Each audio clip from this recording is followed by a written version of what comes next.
This story is about Brian Mills, a retired Special Forces operative and ex-CIA agent. He has a daughter, Kim Mills, from his marriage to Lenny. Sadly, their marriage ended in divorce because Brian couldn't balance his long work hours with family life, always putting his CIA duties first. One day, Brian went to his daughter Kim's 17th birthday party. He ran into his ex-wife, Lenore, who had changed her name. When Kim arrived, she excitedly opened the gift from her dad, a karaoke machine. Brian got it for her to support her dream of becoming a professional singer, something she'd always wanted since she was little. A bit later, a man showed up with a horse. It was a gift for Kim. The man was Stuart, Lenore's new husband. Brian looked disappointed as Kim was way more interested in the horse, barely paying attention to the gift from her dad. It was obvious that Kim was more focused on Stuart's present.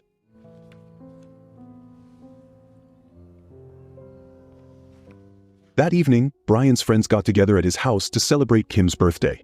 During the party, Sam, one of his buddies, offered him a job as a bodyguard for a famous singer named Syrah. After thinking it over, Brian decided to take the job. That night, Brian and his security team were on duty, protecting Syrah. He followed her into the dressing room and overheard her doing an amazing vocal warm-up. After everything was ready, Syrah prepared to go on stage. Out of the blue, Brian, thinking of his daughter, asked Syrah for advice on becoming a professional singer. Syrah smiled and quickly said, maybe suggest she tries another career. While Brian and his team were taking a break, his phone rang. It was Kim, asking him to lunch the next day. During their chat, Brian mentioned he was now working as a bodyguard for a famous singer. The concert went smoothly, but right after, a crowd of fans tried to push past security to get to Syrah.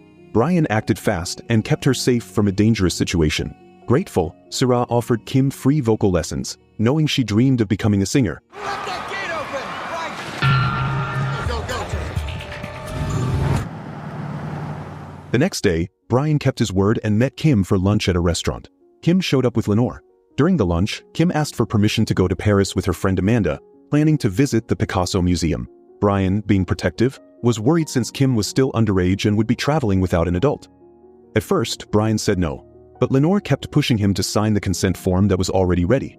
Kim also tried to calm her dad by saying Amanda's cousin would be with them in Paris. Even so, Brian was still worried, thinking Kim didn't understand the dangers out there. Disappointed, Kim left the restaurant very upset. After thinking it over, Brian decided to let Kim go. He went to Lenore's to tell them, but only if Kim kept him updated and had her phone on at all times. Excited, Kim hugged her dad and quickly told Amanda the good news. Not long after, Kim headed to the airport with Brian and Lenore. At the entrance, while helping with Kim's suitcase, Brian accidentally found out her real plan wasn't just Paris, but also a rock band tour across Europe. Even though he felt uneasy, Brian let her go, not wanting to let her down. Love you. When they got to Paris, Kim and Amanda met a guy named Peter. Smiling big, Peter offered them a ride, saying taxis were too expensive. Kim was unsure and didn't really want to take the offer, but Amanda pushed for it, thinking it was a great chance they couldn't pass up. But behind Peter's friendly face, he had other plans. He just wanted to know where they were staying. Once Peter got the info he wanted, he quickly called someone, telling them the address and the floor of the apartment where Kim and Amanda were staying. Oh yeah, thanks. It's actually my... I have to be going. Nice to meet you. The girl's around 18. Meanwhile, Brian, after trying and failing to reach Kim a few times, started to get worried until she finally picked up. During their tense call, Kim suddenly saw a group of men kidnapping Amanda. Brian reacted fast, telling Kim to stay calm and hide under the bed. Dad! These are...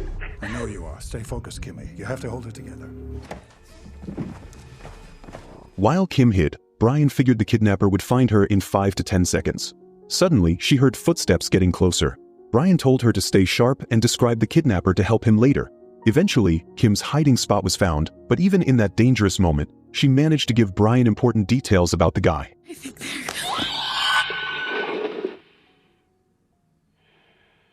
Good luck. After the incident, Brian rushed to Lenore's to break the bad news. Their daughter had been kidnapped. Next, Brian gathered some documents to track down Kim and Amanda. Sam helped him, giving him info about human trafficking networks in Paris. Sam warned that they only had 96 hours before Kim and Amanda would be nearly impossible to find. That it's more economical just to kidnap. No. Wasting no time, Brian flew to Paris. When he got there, he forced his way into Amanda's brother's apartment. The room was a mess, and Brian's mind filled with thoughts of the kidnapping. In the middle of the chaos, he found Kim's phone smashed, but luckily, the memory card was still intact.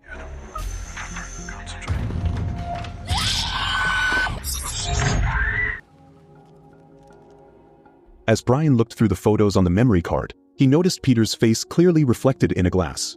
He had snapped a picture of Amanda and Kim at the airport. After finding out where Peter was, Brian rushed back to the airport, hoping to catch him. He spotted Peter checking out another woman, probably his next target. Brian quickly confronted him about Amanda and Kim, who had just arrived in Paris 2 days ago. But before he could get any answers, Peter resisted and managed to run. Brian chased him, but when they hit a dead end, Peter jumped off and got hit by a passing truck carrying heavy goods. In the end, Brian was left with nothing useful.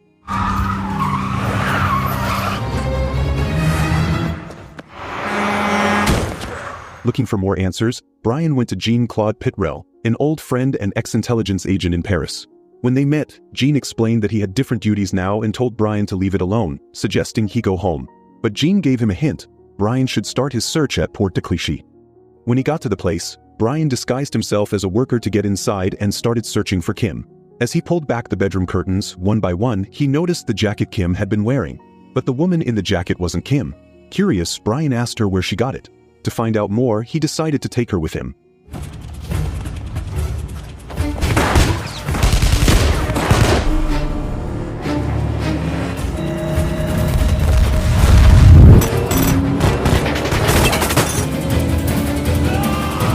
After getting away safely, Brian rented a simple place to take care of the woman, who still seemed to be under the influence of drugs her captor had forced on her. Not long after, Jean called Brian, asking to meet up to talk about the situation. Brian, being careful, watched them from a nearby tower. He tricked Jean and his team. It became clear that Jean had planned to trap Brian, but Brian saw it coming. It also seemed like Jean had something to do with Kim's abduction. After the tense meeting, Brian went back to the hotel. When he entered the room, he saw that the woman he had been caring for had woken up. Curious, Brian asked her where she got the jacket she was wearing. She told him that Kim gave it to her to keep warm when she felt cold. She also mentioned the last place she remembered was a house with a red door in the Paradise area. Without wasting time, Brian went straight to the location, pretending to be Jean so he could negotiate for police protection and gather more info based on Kim's descriptions. After pretending to demand protection money, Brian asked if any of them was Marco from Trapoja. They smugly said they were all Marco from Trapoja. Brian then asked one guy to translate some writing in Albanian. As the man started speaking, Brian recognized his voice. It was the same one he had recorded when Kim was taken, saying, "Good lucks." Good luck. Good luck. Suddenly, a fight broke out. After Brian took down the criminals, he searched the rooms where the women were being held.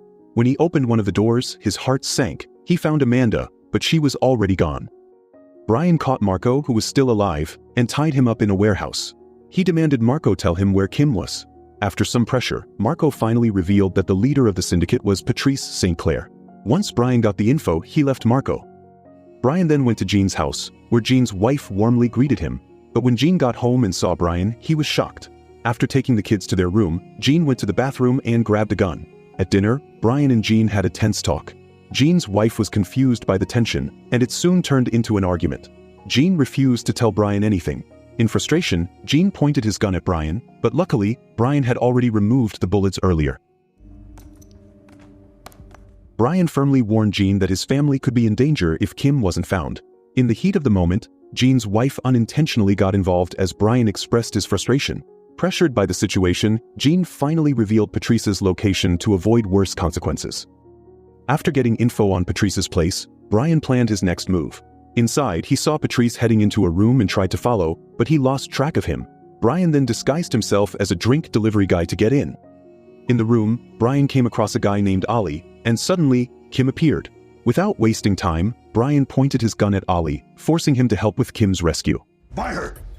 150? Sold. Brian convinced Ali to free Kim for $500,000. As they were leaving, Brian was suddenly confronted and knocked unconscious.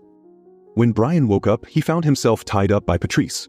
Brian told him that the girl was his daughter, but Patrice didn't care, saying it was just business.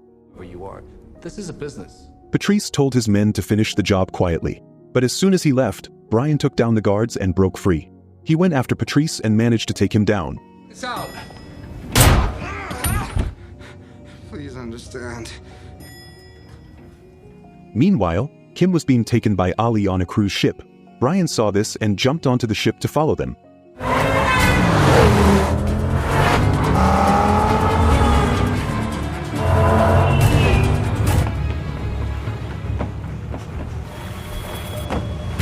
Ali noticed Brian and got on alert. One by one, Brian took down the guards until he finally faced off with Ali and overpowered him.